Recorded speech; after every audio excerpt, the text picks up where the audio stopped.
2024 July నెలలో జరిగే space events ఏంటో ఇప్పుడు తెలుసుకుందాం. జూలై 15న మార్స్ మరియు యురేనస్ రెండు ఆకాశంలో దగ్గరగా కనిపిస్తాయి. టెలిస్కోప్లతో క్లియర్గా చూడొచ్చు. జూలై 21న ఫుల్ మూన్, అదే పౌర్ణమి.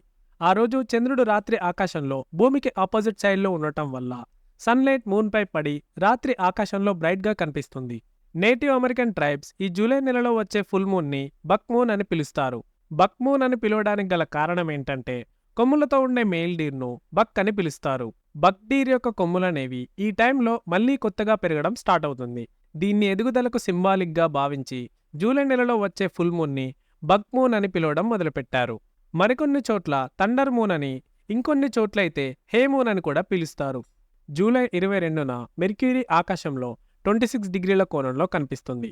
దీన్ని చూడాలంటే సన్సెట్ అయిన తర్వాత ఆకాశంలోకి 26 డిగ్రీల యాంగిల్లో కింద వైపున వెస్ట్ సైడ్లో చూస్తే కనిపిస్తుంది. జూలై 24న లూనార్ అక్యుల్టేషన్ ఆఫ్ సాటర్న్ జరగనుంది. మూన్ అనేది సాటర్న్ మీద నుండి పాస్ అయి వెళ్లనుంది. ఎర్త్ పై నుండి చూస్తే మూన్ వెనక వైపు సాటర్న్ వెళ్తున్నట్టు కనిపిస్తుంది. ఇది ఈస్టర్న్ ఆఫ్రికాలో మరియు సౌత్ ఏషియన్ కంట్రీస్లలో మాత్రమే కనిపిస్తుంది. దీన్ని అస్సలు మిస్ కాకండి. ఇది మన ఇండియాలో అర్ధరాత్రి 12:20 మొదలై 2:40 ఎండ్ అవుతుంది. దీన్ని హైదరాబాద్లో 1:17 AM చూడొచ్చు. నేకెడ్ ఐతో కూడా దీన్ని చూడొచ్చు. కానీ క్లియర్గా చూడాలంటే టెలిస్కోప్తో చూస్తే బాగా కనిపిస్తుంది. జూలై 28, 29న డెల్టా ఆక్యురైట్స్ ఉల్కాపాతం రాబోతోంది. గంటకి 15 నుండి 20 ఉల్కలనేవి మనకు కనిపిస్తాయి. మార్స్ డన్ అండ్ క్లార్క్ అనే కామెట్స్ నుండి విడిపోయిన డస్ట్ పార్టికల్స్ వల్ల ఈ మీటియర్ షవర్ అనేది ప్రతి సంవత్సరం జూలై నెలలో వస్తూ ఉంటుంది.